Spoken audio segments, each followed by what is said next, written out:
યામ ભૂમિતિ એનો 2 માર્કનો દાખલો, બે બિંદુઓ વચ્ચેનું અંતર શોધો.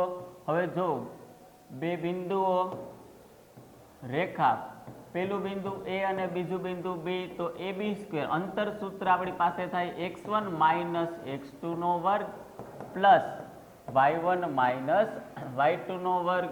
પેલું બિંદુ મારી પાસે છે 2 અને 3, બીજું બી બિંદુ છે 4 અને 1. x1 - x2 એટલે કે 2 - 4 નો વર્ગ વત્તા y1 - y2 એટલે કે 3 - 1 નો વર્ગ. હવે સાદું રૂપ આપું, 2 માંથી 4 જાય -2 નો વર્ગ પ્લસ 3 માંથી 1 જાય 2 નો વર્ગ, 2 નો વર્ગ 4 માઇનસ કોઈ પણ માઇનસ સંખ્યાનો વર્ગ કરીએ હંમેશા પ્લસ થઈ જાય, અને 2 નો વર્ગ પણ 4, 4 ને 4 8. હવે 8 નું વર્ગમૂળ કાઢવામાં આવે તો 4 દુ 8, આ બાજુ છે AB². પછી વર્ગ બરાબરની આ બાજુ આવે તો વર્ગમૂળમાં 4 ગુણ્યા 2, 4નું વર્ગમૂળ નીકળી જાય 2, પણ 2નું નીકળે નહીં.